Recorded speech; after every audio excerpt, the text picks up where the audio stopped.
Hello and welcome to the Clyde FC podcast, back once again after yet another short interlude. With me, as always, or I should say back with me after missing the last time out due to work commitments, is Mr. John Boyce. Boyce, how are you doing, sir? First of all, great to be back, Paul, seeing your mug. Thank you. Yeah, at least someone's happy to see it. I know, ready to talk about Clyde. And yeah, sorry for missing the last one. Obviously, I was gutted, but you guys did a great job.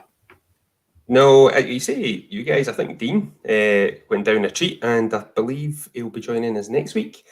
We do have a third party tonight, but he's currently AWOL. So Craig Black will be joining us shortly, guys, hopefully, to discuss, obviously, all things Clyde. No football, unfortunately.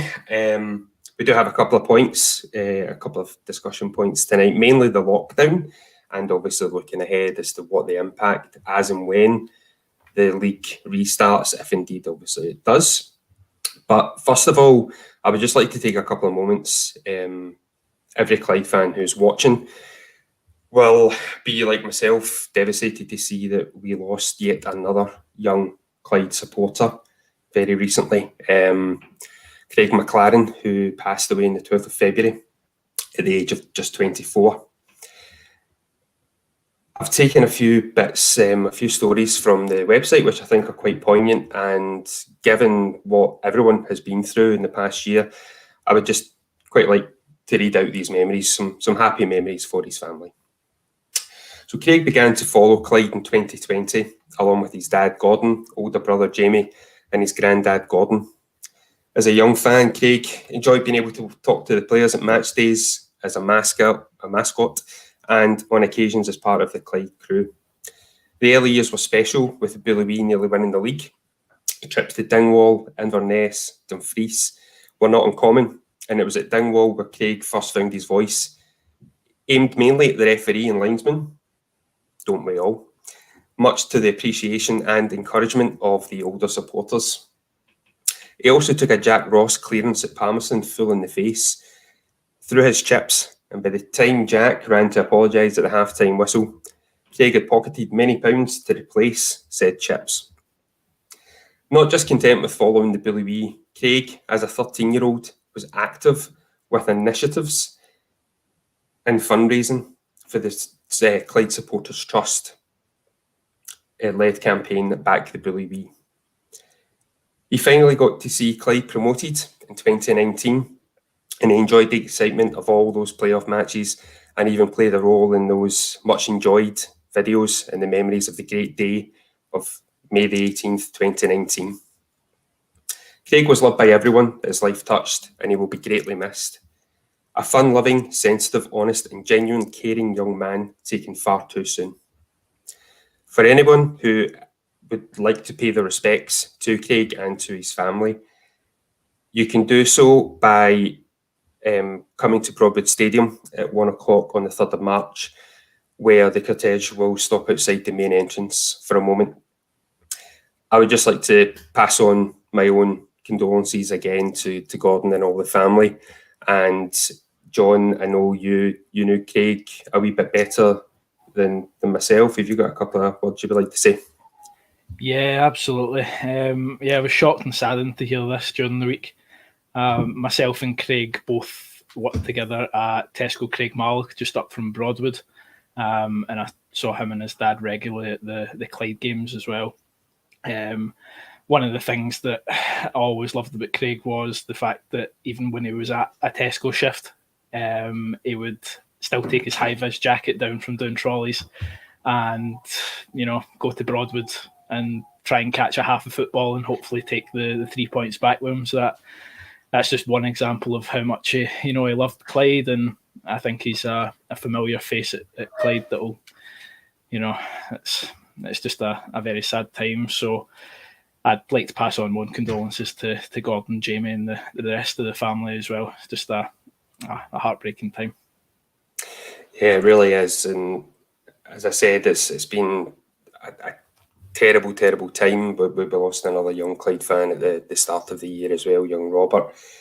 And yeah, I do hope that the memories of the family being able to share in Clyde and football do help them get through this time as best they can. And obviously, if they need anything from ourselves, please just reach out to us and we'll do whatever we can. So I believe Craig Black is currently waiting in the wings. Hey guys, Craig, how are you doing, sir? All right. Technical hitch. No, listen, just touching on that. It's obviously very, very sad news, and thoughts and condolences going out to all the family there. It's appalling news. Yeah, absolutely, Craig. Now, moving on to the kind of discussion points. Just before our last podcast that we had, which I think was 3 or 4 weeks ago now, correct me if I'm wrong, gents, the league lockdown was extended further. And as a result, we have not seen live football for Clyde Football Club since the 26th of December. With the latest restrictions and, as I said, this extended lockdown, how do you see the imminent future for League One and League Two? Go to yourself first, Craig.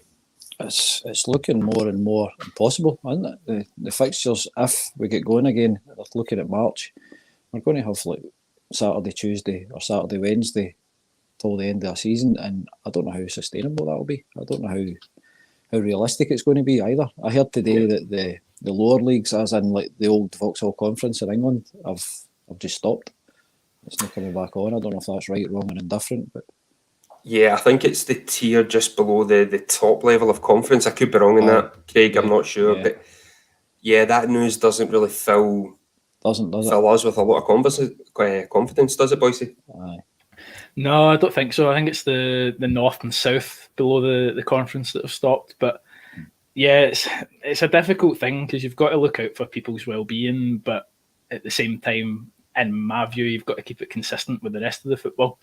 So obviously we had the 3 weeks initially that we were told that this would be happening, and I believe the update's the 1st of March for us. So as Craig said, I really don't see how they can continue the league in my view. Clyde are going to need 2 squads, so maybe we should, look out our boots and get training for the Tuesday night games, help the boys out. But nah, I just don't see it happening. I mean, I think I put in my Twitter a few weeks ago, I think it's something like 24 games we'd have to play in 12 weeks. It's silly. It just can't happen. I think it's a bare minimum of 19, and that's going on the basis that we don't make it through in the Scottish Cup. If the I was going to say, continue. You're forgetting our magnificent Scottish Cup run. Yeah, so if you weren't looking at extending the league, which I don't think there's been any real conversation around, it would be 19 games in the space of 2 months. Now, my maths is not great at the best of times, but on the spot, I don't know how that would equate to how many games we would need to complete in a week for the season to finish in the normal time frame. Exactly. And think of the strain on the part-time boys as well that are going to their work morning to night and then having to try fit in a game, training, whatever training they can possibly do, and then a game on a Saturday, a rest day, training, a game. It's going to be really, really tough.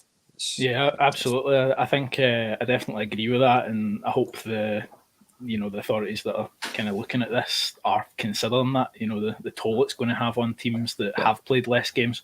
We're talking about what potentially could happen. The season's arguably not really started yet. Clyde have played 8-9 games. We're sitting in 9th position, but I don't really think that's a fair reflection to call it. I mean, obviously we've got the SPL one that happened last season with the stoppage and titles awarded, etc. But a fair chunk of the season had been gone there. Not just the SPL, the entire league. Just ignore me, but I don't see how they could do it. So I think for me, if they were going to call it, it's just a scrap and restart, because you can't really give out titles and relegations after a handful of games. I don't think so either. No. I don't think so. Yeah, I think the chat that in the last few days, I think there's been a couple of managers from predominantly League Two clubs talking about scrapping promotion and relegations if the season is to be condensed further. What would your thoughts be on that then, Craig? Do you think that that's a happy compromise, or is it again just really? I just think by the time frame that we've got, what do we do? Do we play? What would it normally be? 36 games, so we just play up to 18, and it's half a season. It's only, I don't think it's given teams like us, especially who have, as Boyce says, we're sitting ninth, but after only 8 games, we're sitting ninth. That doesn't really reflect how we would expect our season to progress. But we're used to having the 36 games for our season to progress, and we seem to come in the last third of the season better than we started. We're not going to get the opportunity. I think if all else fails, just call it null and void, and let's get some respite, get through the summer, and start thick and fresh after everybody's hopefully been vaccinated and we're all back open again. Yeah, so it's an interesting discussion point, and obviously any viewers can comment and kind of have their say on it as well. So please do get in touch with us, and we'll reply to all of the messages, hopefully. Boys, with the potential finalising of the season early, are we looking at potential talks for a league reconstruction again? Because all the leagues will be staying the same. Is it maybe a good time to do it if we were to finish it? Definitely worth a discussion. It's definitely worth a discussion. But look at all the hassle that provided at the tail end of the curtailment last season. I don't know. Yeah, I just mean, like, if there's no promotions, no titles, no relegations, I guess you've got the other caveat that teams wouldn't really have time to prepare. But I feel like there might be talks on it, because things can come out the blue sometimes. So that's very true. Very true. Yeah. Yeah, and Rory Holmes making a kind of very valid point that if you were to condense the league further, you would need still promotion or relegation. Otherwise, what is the point in playing these games? You could realistically have a situation where teams would just maybe throw their kids at it. I mean, I suppose that could have benefits, but at the same time, I think it does. It takes away that old word, integrity, of the competition. Yeah, and we've got the word test in there as well. I think there's been a few inconsistencies in my view with the the way the leagues have done it. Because to my knowledge, the Championship and the SPL were allowed to resume, if they continued their PCR testing. Now, I'm pretty sure I read somewhere that lower league clubs had kind of spoke about doing that and providing that testing to make sure they were safe environments, but it was still a no. Still a no. So, in my view, that doesn't seem right. So we've really got to think, if we can't test and everything else, as Rory said, what is the point? Yeah, and John Anderson pretty much kind of backing that up, saying can't see how this season can be finished. Void the season and restart in August. Use the time in between to properly run a consultation on reconstruction for the leagues going forward. Yeah, I think that's probably going to be an opinion for many, not just from our own fan base, but across the League One and League Two setup. It will be obviously met with challenges, and I would probably be in that mould as well. I'm not completely against reconstruction. However, I do think that there's got to be a clear and concise message before a season starts. I am against just kind of reconstruction on the back of reacting rather than being proactive and making it a positive change, rather than just going, that's went a bit wrong through circumstances no one could control, and then just going, let's just reconstruct it and try and appease the majority. That doesn't always sit well with myself. But I think if you're looking at reconstruction, they need to do it where you don't do it this coming season. You say, right, from the season after, this is how the leagues are going to look, this is what we're going to do, so that everybody's then got a target. So if you finish in the top 4, you're going up, but if you finish in the bottom 3 or bottom 6 or whatever it is, you're staying in that new bottom league, so everybody knows where they're aiming. It's not like it was the talk at the end of last season where, like Partick Thistle finished second bottom, so they get relegated, or however it was, I can't remember. They never planned for that at the start of the season, neither did any of the other clubs. If they knew that was going to happen, or all the clubs knew that was going to happen, then I think that's a fairer setup, rather than just forcing it on teams that this is going to be the reconstruction. Yeah, that's a fair point. I mean, you've got the on the pitch stuff as well. You've also got the financial planning that goes into that as well. I think that's obviously a massive thing for clubs. So Brian Matey's saying, isn't there a case for getting David Gray on, help us see out the season? We'll look at maybe seeing if David Gray is in any Clyde all-time 11s, Paul. Would you think later on? We'll see. We'll see. I'm not revealing yet. No. Brian has also followed that up, saying, but he would like to speak to Hugh Keevans and put Hugh on. Unfortunately, this is the only grey-haired fellow that will be joining us tonight. Brian, sorry to disappoint you. So, just moving on, there's been a couple of ins and outs at the club, or a couple of ins and one player who has signed a pre-contract with Wraith Rovers. Put my teeth in and start again. That being Tom Lang. Obviously, Tom, very popular defender, and his, I don't know how many, three times spells at the club now. I've kind of lost count. He's always drawn back. Disappointed, obviously, to see him go, but again, it's another opportunity for him to make his mark in full-time football. Craig, obviously, come next season, planning ahead without Tom, that'll be some big boots to fill. Oh, I'm not going to fill them, if that's what you're asking. Are you trying to say you're not as I'm maybe not got the same physique? Fit. No, nearly, not far away. No chance. That is a big position that they will look to. I would like to think they'll look to fill. You do have Rumsby and Howie there, but you can't rely on just two. And Tom was a huge signing for us when he came, and it lifted the place. But unfortunately, it's looked like it's cut short again. But I do wish him all the very best. You can't fault him for what he's doing. Yeah, absolutely. I mean, he's came back time and time again and proved that he is a great defender. And I wish him all the best. I think he's got a lot of potential and deserves a good crack with a full-time team.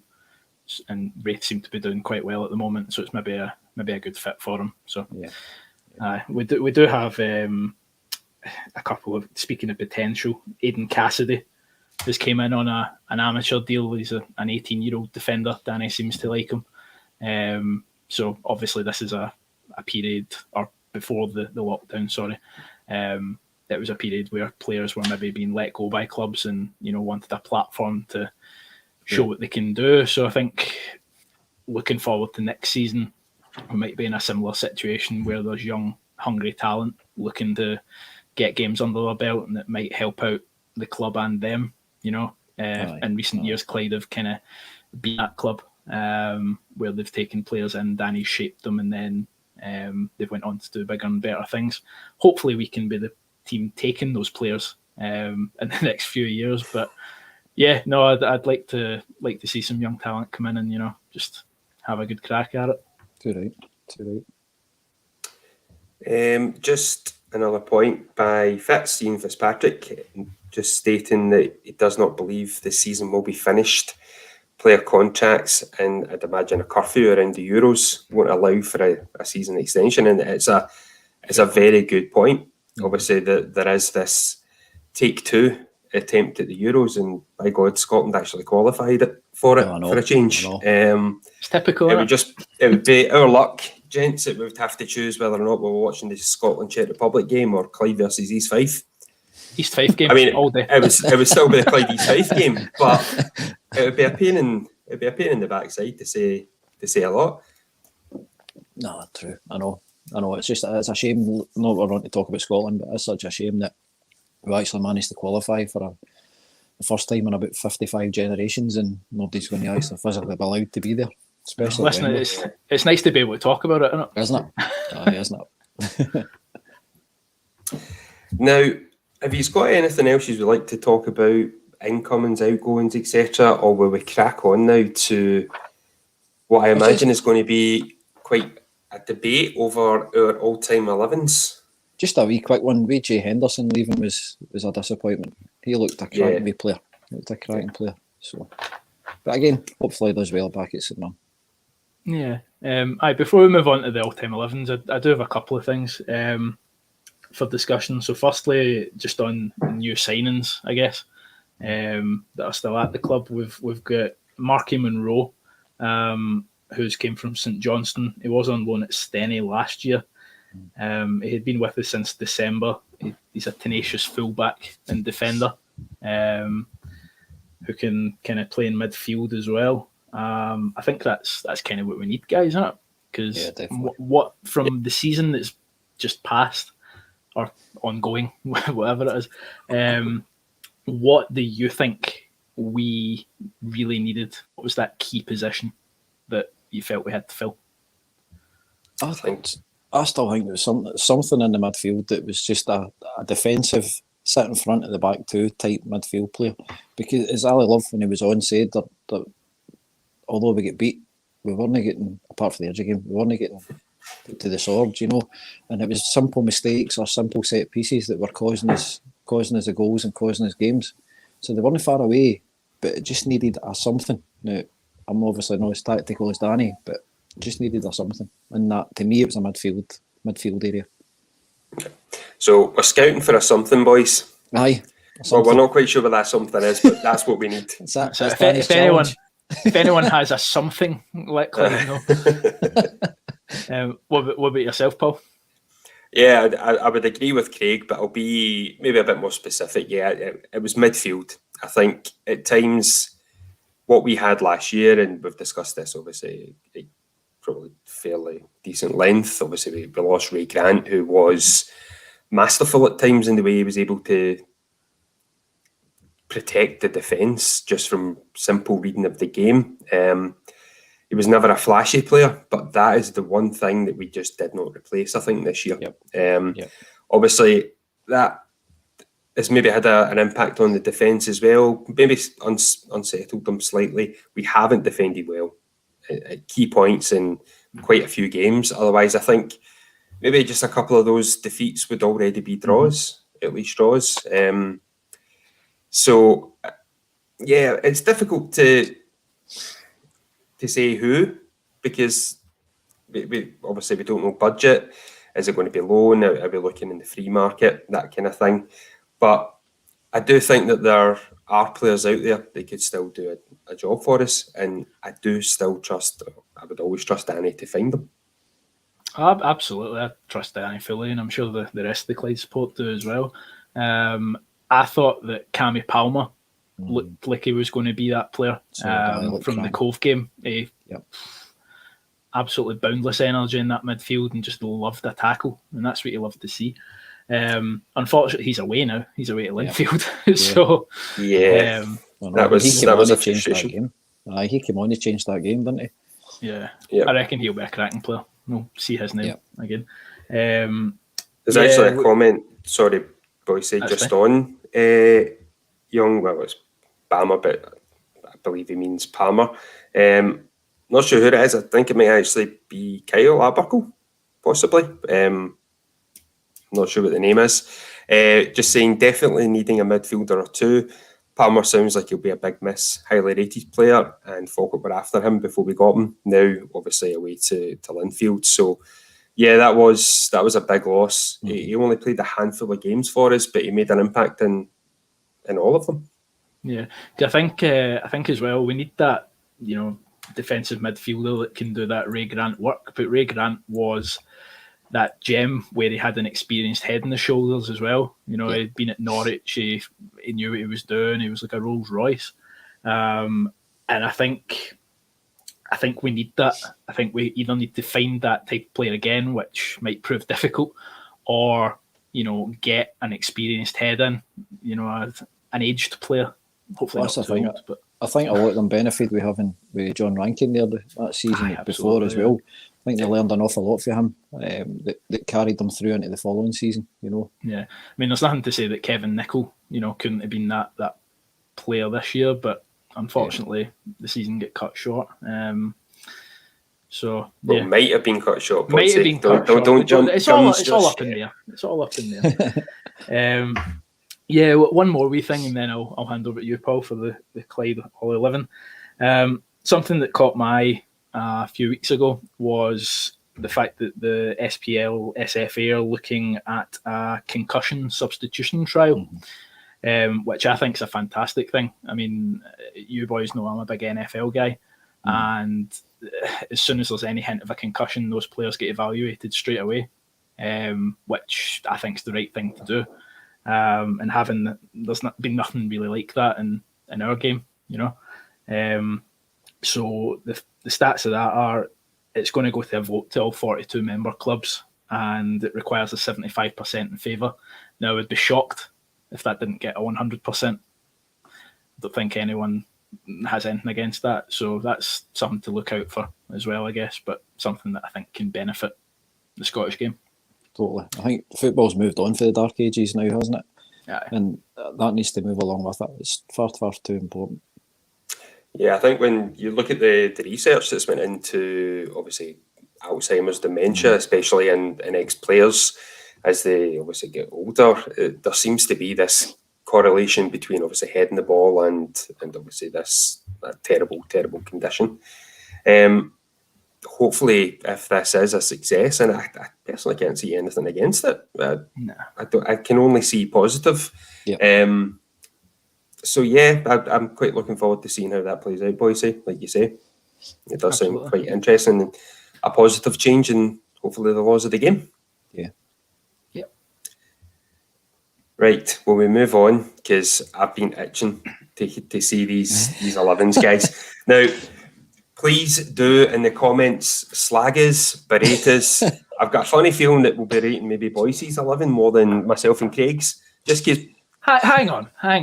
What? Why? It's not. Look, for the viewers. Scott Rumsby. For the viewers, I was going to put in a full 10 of Scott Rumsby's and then David Goodwillie up top. That's what I feel my Clyde all-time 11 is. But they wanted something different, so I've drawn one up. So we'll dive in, shall we? Right. Okay. So for the background, for those that obviously weren't part of the group chat when we were discussing this, we all agreed upon the good old-fashioned 4-4-2. We are football dinosaurs here, none of this fancy 4-2-3-1 with a rum gout or a free roll or anything. 4-4-2. You can fit the players in as you see fit, as you will come to see. I have done exactly that. Some questionable out-of-places players, but hey, we'll come to that. So we'll start with the goalkeeper position. And we'll go to yourself first, Craig. Who have you got between the sticks? So I had a choice of quite a few, but it's so difficult to leave out anybody, and this is going to be true, I'm sure, for the three of us, especially the promotion-winning boys, you know. But I've chose for his attitude and his connection with the fans and his connection with his family, and he just seems a right good guy and a great goalkeeper, David Mitchell. Yeah. Have anything to do with your selfies with him? Maybe. Always worth a celebration selfie when we get them, so aye. Absolutely. Aye. Boise, what about yourself? Oh, sorry, Craig, on you go. No, on you go. I was going to say the ones that are rolled out first, but we'll go with whoever's in. Your teams first. Yeah, aye. So first of all, I'd just like to say, please get involved. This is going to be a fun interaction, I think, for each position. So I just put in whoever you think is in your Clyde 11 for that position, and we'll have a discussion. So for me, my Clyde all 11 all time, it's based on memories, it's based on good times, but it's also based on talent. So take all that into account. My goalkeeper, Bryn Halliwell. Now, when Bryn was there, it was the first few seasons I was with the club, and I just thought, this guy can shout. Wow. Like I think I called him the bull seal when I was younger. And he had that nifty trick of, you know, enticing the players in with the ball and then going, way. So yeah, Bryn Halliwell for me. Right. I feel as though I already owe you an apology, Boise. for slagging your 11, because I've went for the same keeper as yourself, and it was difficult because I did toy with Mitch. Mitch is a fantastic goalkeeper. He has obviously been with the club for a very short time, however, which is why I did flip for Bryn. Bryn played over 150 league games, 2 spells with us. He did obviously rejoin us on loan. I think we were in League 2 at the time, through kind of trickier periods.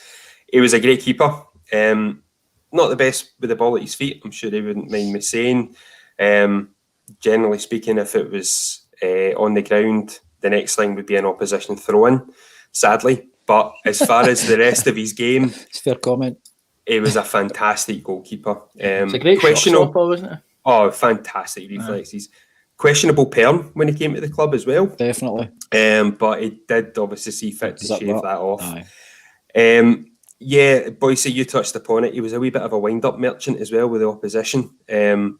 I was a big fan of Bryn's ability to send opposition fans into bedlam just by doing like a forward roll as the ball floats harmlessly wide 15 yards. He does a cartwheel or a forward roll, just smiles at the away fans for some reason. Yeah.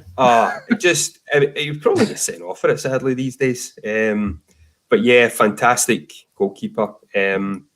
Over the main spell. Sadly, didn't win anything with the club. Out of my 11, I've got 8 title winners across different periods and various other, obviously, very high-profile players, which we'll come to. Bryn was one of the few who didn't actually not achieve anything with the club, but win any kind of notable prize in his time. See a couple of the comments already. Second debut, he caught the ball outside the box. Some boy, or Bryn. He was indeed, and I think he got away with it. I think he did, aye. Somehow managed to get away with it. He was about 40 yards out his goal, down towards the side, and yeah, that's a great shout there, Rory. Right, we'll move on to. We'll go right back. Before we move on, I saw a couple of comments saying Philip Mental.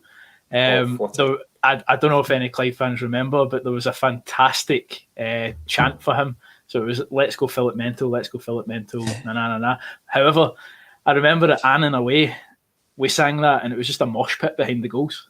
It's incredible. What a time! Philip Mental was a fantastic keeper that we got on loan from Dundee United, and it was somewhat ironically that he'd done his cruciate. Done his ACL, I think, making a fantastic save as well when he came down, and it just instantly looked like one of those. And unfortunately for the guy, I don't think he ever really recovered from that in his career. Sadly, because he had an abundance of talent, and he was slightly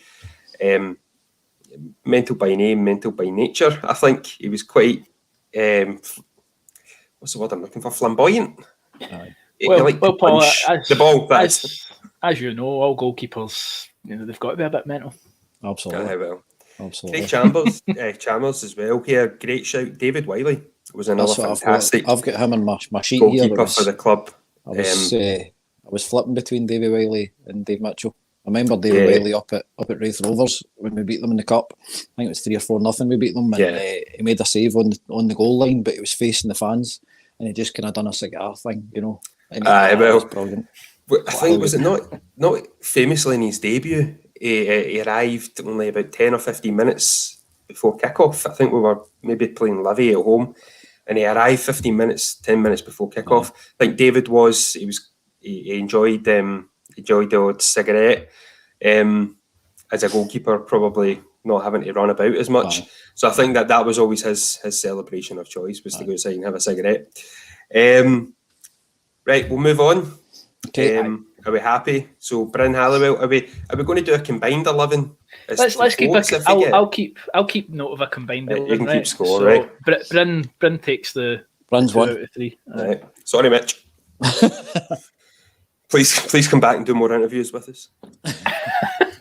So sorry. Okay, so we'll go right back, mainly because that's what I've got next on my list. So I'm pulling rank here. So right back, Craig, who have you got? I had a right debate with this as well, as I'm going to say with all of them, but I've went from Keith Knox to Ross McFarlane to Mikey McGowan, but I've settled down on Jack Ross. Interesting. I don't think you really need to give much more explanation. Obviously, I think even though how well he played for us, he was very underrated. I think a couple of games that he wasn't in, you missed him. He'd done a lot of work off the ball and positionally and link-ups that didn't really get a lot of credit. But no, Jack Ross, cracking player. Yeah, I've got Jack Ross in at mine as well. In my first season, I believe it was either himself or it might have been him and John Potter had the captaincy and vice captaincy, but Jack Ross just stood out for me. Cracking player. Just an absolute engine, and it's good to see him doing well in the management game as well. Taking Hibs quite high. So I will come back to Jack Ross. I use my here we go. my tactical nous to push him further forward, shall we say. And he did play a number of positions for Clyde in my defence, so I did go for the postie, Keith Knox. Obviously, in my early years, Keith had already been at the club for a number of years. His dedication to Clyde Football Club is unquestionable, and that's both on the pitch and off it. To travel up to and from Stranraer for training, for games, is remarkable, quite honestly. And I highly doubt you would see that level from a lot in the current game. And that's not to detract from it. I think it was a different time for football. And Keith was a tremendous right back as well. He was tough. He was a tough tackler. From what I remember of him, my dad loved Keith Knox. A couple of players I've thrown in there just actually because my dad loved them as well. And that was my early memories, was he's a great player and he's a great player. So that just kind of became ingrained in myself. But when someone plays over 300 games for the club and they have a testimonial, title winner 92, 93, I mean, he is the very definition of a club legend. Definitely. It's a nice wee mix we've got here as well. We've got some of the older generation and then the young ones from me, so that'll be good. See, this is why we get Dean on the last time, Boise. You're on a sugly peg. After Dean's performance last time, you're on a sugly peg, so I would just watch your lip, boy. Right, will we go left back or will we work our way across? Go left back.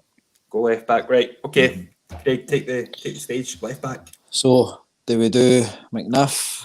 Do we do Craig Cramner? I settled on eventually Eddie Malone at left back.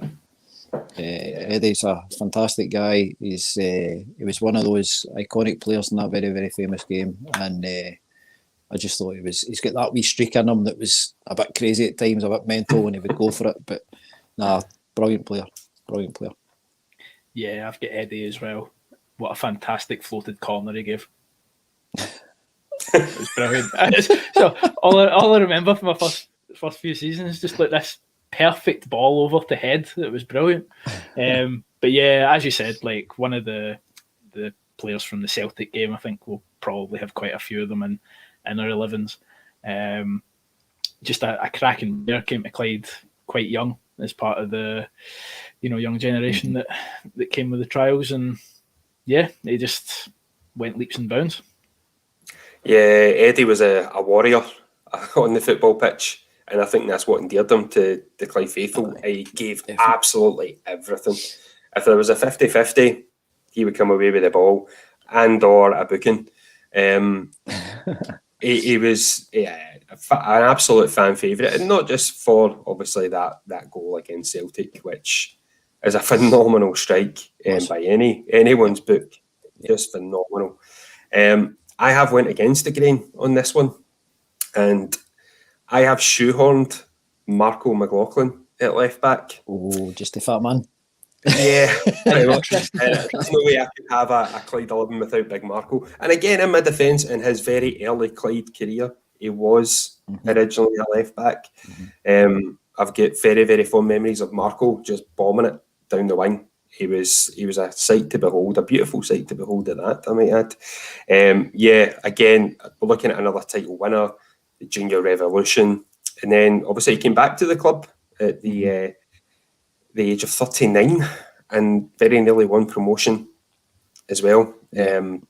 So over his 2 periods at Clyde, he was fantastic for us in different roles and very different probably duties within it. But yeah, for me, I've stuck Marco McLaughlin in there. And I said that's me getting creative. He's just a great leader as well, isn't he? Throughout both times. I remember him just shouting absolute nonsense at players during his first spell, and then second spell he seemed to have calmed down a bit, but would still give that encouragement and experience to the younger boys. So yeah, built a door for him. Absolutely, it's huge, strong. No one get past him. So yeah, definitely a good centre half, left back, Paul. Whatever you want to put him in. Got creative, as I said. Got creative. Right, we'll double up this next 2 positions. So your 2 centre halves. Who do we have? Marshall and I've got Mark McLaughlin for one, and back, but okay. Ian Spittle for my other centre half. I thought Ian Spittle was just class in a glass. I know we didn't have him long; he went out with the eye injury. But I just thought he was one of those boys that came in. He was 100% all the time. He marshalled that defence. He had that bit of experience that he kept the rest of them in where they needed to be. And I remember him playing really, really well in goals for his one half as well. Yep, which was spectacular when Davy Wiley was late. Remember? I think it was. Did we not have an injury? Was it not an injury? No, I think he didn't have a sub keeper. No, I think he was late because of the motorway. He stayed in Greenock. You could be right there. And he had to come through in the motorway, so they listed him on the bench, and he turned up towards the end of the first half. So they I can't remember who they subbed off, but then Spittle went back into defence, and then I think we probably lost a goal. And then so at half time it was not each. If I remember right, we finished 2-1 winners, but that was quite iconic for me. I thought he was brilliant. And Marco, we've spoken about Marco already. Big Jesse, he was solid. So that's my centre too. Right, Boise. So over to you. So I'll address some of the comments first, Paul. The chat's not happy with you. I was expecting this. Marco's got to be a centre half. Thought he was a centre back. Absolutely get that you have to fit them in. I think that's the challenge with these things. You've got so many good players that you want to put in, so sometimes the formation goes out the window. If this is annoying them, I can't wait till they get a whiff of my left midfielder. Is it Stuart McComb? Oh, heads exploding everywhere. I tell you. He used to be Lucy's favourite player, Stuart McComb. What a cross. We're divulging. We're too early. I know. Can we go back to Boise because the heat's on me and I don't like it. So, before I get to Craig's comment, my 2 are Marco McLaughlin, and then I had a choice between Neil McGregor and my ultimate choice of Simon Menzing. Now, I'll tell you why Simon Menzing, right? I remember going to an Airdrie away game and seeing him for the first time. I was frightened. What an absolute unit! He just won headers, won tackles. Players just couldn't seem to get past him. So yeah, definitely big Gunter for me. Paired up with Mark McLaughlin, I think that's a solid centre back pair. Okay, I went a wee bit retro with one of them, and they're both centre halves. Before I get any jip for this, they're both absolutely centre halves. So I have went for a pairing of Big Jim Thompson. Jim Thompson. Harking back to my early days. Big Jim was my original Clyde hero as a young boy. Again, dodgy perm. There seems to be a recurring theme actually with my squad. Dodgy perms and you're in. Another title winner from the 92-93 season. Towering big centre half. No nonsense. Scored a fair amount of goals for the appearances that he made from centre half as well. And pairing him, I have the title winning central defender Brian Smith. young I've got him Smitty. written down tape. Aye, what a sweeper he was. Yeah, sweeper. Mhm. That's exactly. Yep. I mean, fantastic reader of the game. Mhm. Just like the fact that he was playing in the juniors Yep. until he came Crazy. to us is frankly scandalous. And you can say that about a lot of that era of Clyde players. But yeah, I thought Smitty was fantastic. 5 and a bit seasons at the club as well. Yeah, for me, Class that was a footballer. no-brainer. Yeah. Sorry, on you go, Boise. Yeah. So yeah, I was just going to address Craig's comment. He's got Tom Lang and Kernahan as his centre back pairing. Now, Tom Lang may end up having a 15-year spell with us, just on and off. So that could happen. 12 on loan. Aye. Alan Kernahan is also a great shout. Also player manager as well. He was solid. I think he was paired up with Mark McLaughlin one of my earlier seasons. Yeah. Yeah, but I absolutely solid player. Good manager as well. So for our podcast 11, who are we putting in with Mark McLaughlin? Sorry, Paul, but fair enough. Who we got? Can we just agree that it's Scott Rumsby and move on? We'll leave this one out, right? People can vote in the comments and we'll see if we can get a majority. Yeah, on have a vote half. for We can the second. wary of time because Yeah. we've got six positions still to fill. Fire.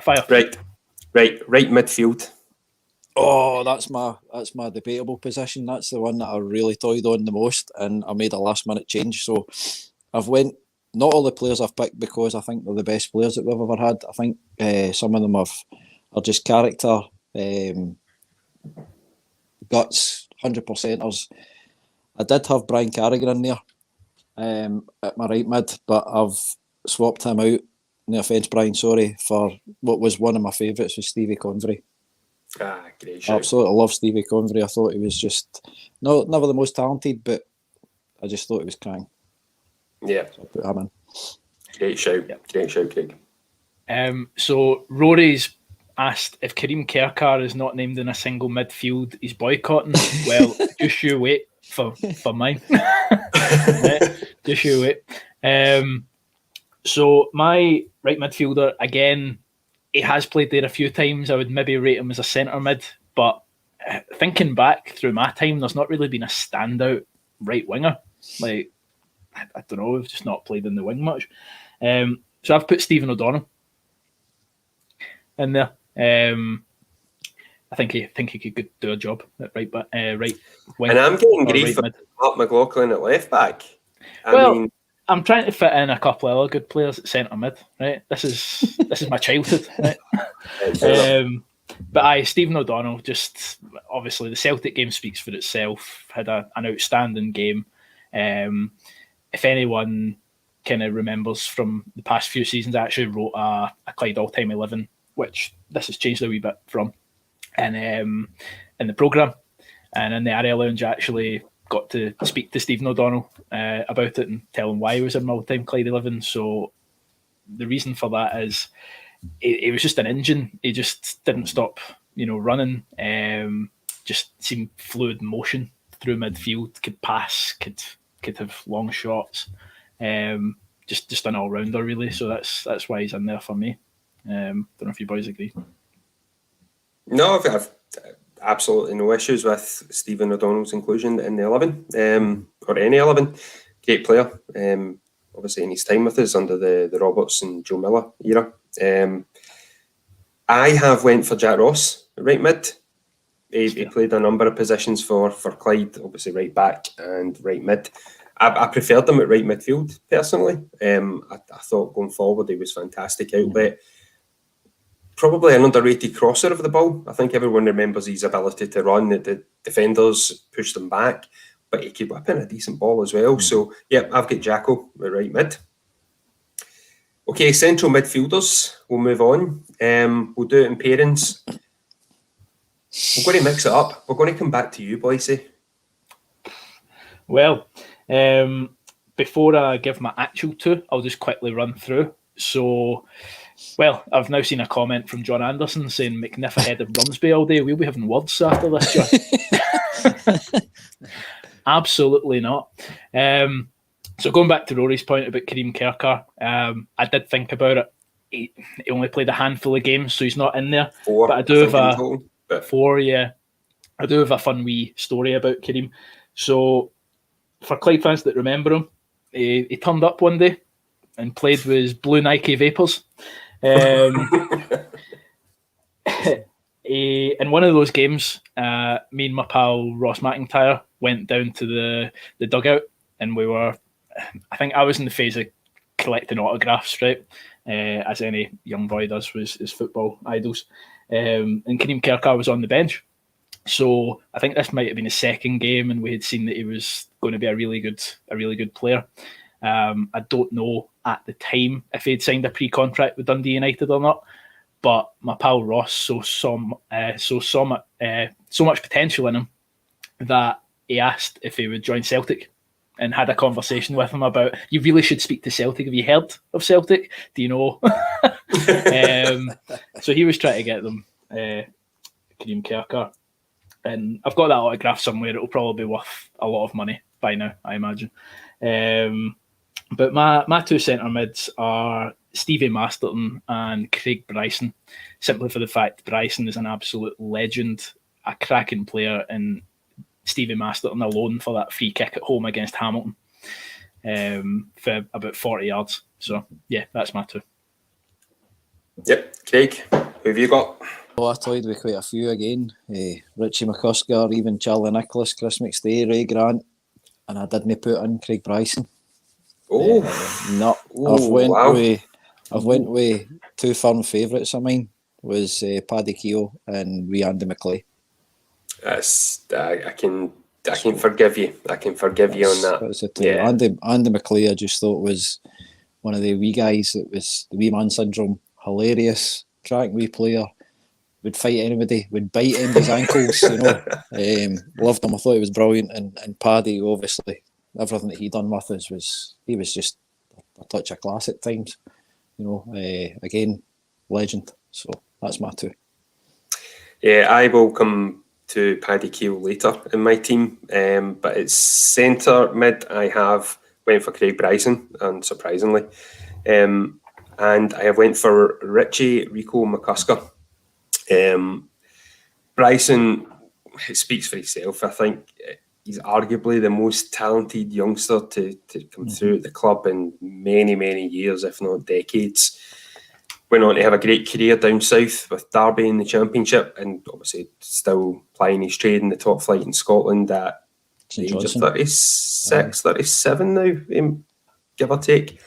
Fantastic player. I mean, not just for his goal against Celtic, everyone will remember that. I personally think he's the best goal he ever scored for Clyde was in the 4-0 game at Firhill. Yeah. I think it was to make 3-0. Fantastic passing move, and the finish as well was that just epitomised Craig Bryson in a Clyde shirt. He's passing movement, he's driving with the ball. Wonderful, wonderful player. Rico, he was that cliche. He had a wand of a left foot, but I don't think it could be more accurate for him. It was like a traction engine as well. When he hit a ball, it stayed. Remember the goal in the league winning game against Arbroath? Oh, what a goal. I think Paddy Keogh mentioned that when we had Pat on. And he said that I'm going to score for this. Right, wait and see this. Wait and see this. And sure as hell I hit the net. What a player Rico was. Great guy too. Yeah, absolutely. And he still takes in quite a few games as well with the boys. So great to see him. Left mid, I'm going to get mine out of the way because this one's controversial, and it's the epitome of I could not leave this boy out. I'm sticking Carrots in there, Brian Carrigan, mainly because I was leaving him out otherwise, and there's no way when you look at what he done in a Clyde jersey, obviously the title one being right up there, he was just a fantastic player. I've read an insanely talented young player at the football club and a goal scorer to boot. I'll wait my flack for sticking Carrots in the left wing, and we'll move swiftly on and hope people forget. Craig. Well, I had Carrots on at my right side, but as I said, I chose a favourite was Stevie Convery. So on my left side, I even looked at Alan Grant because I thought Alan Grant was a cracking wee winger for us at that time, but and Charlie Nicholas as well on the left side. So I've went with, again, purely because of who he is, his character, his attitude, his love for the club, and what he done for us was Ali Love. Yeah, and I would like to make a public apology to Ali because I think you need to. Too late. I think you need to. I've played an attacking mid-stroke forward and left mid, and I've just resigned for the podcast, right? He's going to troll you on Twitter, you know it. No, I do feel bad because leaving Ali out was a bit of a sickener on my part. So Boise, bail me, please. For me, it's Ali Love. I mean, cheers, guys. Thanks. Well, listen, couldn't have stuck someone else in, could you? 10 years of being in the bottom league and all the suffering we had, his penalty took us to the promised land of League One. And as Craig said, just his attitude and his love to the club. I mean, if anyone was at the fundraiser we had where Ali Love got up and spoke and wrote cheers, it was it was a great time. But yeah, Ali Love for me. There's a few honourable mentions in the comments for midfield. John Sweeney, Pat Scullion, and Paul. We spoke pre-show about this off air. Jay Lang, good player. So up front, gents, who wants to go first? I'll go first then. I had go on. with a couple that I didn't put in was that I didn't select Adam Proudlock, Gary McSweden and Tom Brighton. I thought they were all very, very strong contenders, but I've went with David Goodwillie. I don't think there's any better player I've ever seen at Clyde in my time. And the other one that was a firm favourite for me was Eddie Anand. That's my front two. Yeah. Eddie just missed out in my two. But sorry, Boise, I won't steal your thunder when you go. Who have you got up top? So I've got David Goodwillie, and then simply for the reason that I thought he was a cracking player when he was with us, and this might come to some surprise to some people, I've actually put Pat Clark in. The reason for that is he scored quite a few goals in a very, it was a difficult few years for the club. It was a struggling team, I think. It was a struggling team, and he was the gem in it, I feel. And I just remember that overhead kick in the playoff final against Airdrie. The media put as a header, but it was just a stunning finish, and Paddy was one of my favourites watching the club. So yeah, David Goodwillie and Paddy Clark for me. Yeah, Pat Clark is a great shout. I'll be honest, I actually did forget about young Pat. I think he was only 19 or 20 with us. I think we got him from Cowdenbeath. And he had a phenomenal season. Yeah, a phenomenal season for us, at least 20 goals, I think. Maybe just shy of it. I think it was maybe like 15 or something, but even at that time we were really struggling. And to get those numbers, a player, he just stood head and shoulders above, in my view anyway. But yeah. Yeah, right. Paul, so who you got? I have went with what I think is a dream team up top. I've moved Paddy Keogh further forward, target man and all that. And to be fair, Paddy was a man of many positions at Clyde, centre mid, centre forward, probably. You could have him at left back the way you're going. Yeah, I'll stick anyone at left back. I think I've made that abundantly clear. So yeah, Paddy Keogh, I think everyone could see from when he was on the show that he still loves the club, and the club still love him. The fans adore him. And when he's at a game, you know it, because you can just see everyone running to him, shaking his hand, and yeah, absolute legend. And unsurprisingly, I think this is the first time we've all agreed on the other striker, is of course David Goodwillie. I've just put obviously a wee bit of beef on it, and just saying when he came to the club, we were facing oblivion.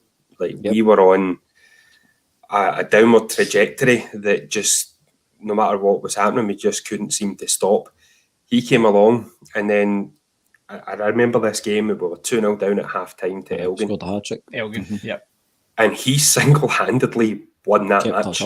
Yep. And that was his first, second and third goals for the football club.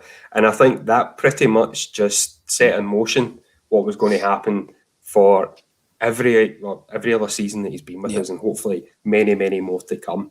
He's well on course to be comfortably within the top 10 goal scorers of the club's history. Yeah. I would think that's fair to say. I think the song goes, he wears number 9 and he scores all the time. There's nothing really much else you can add.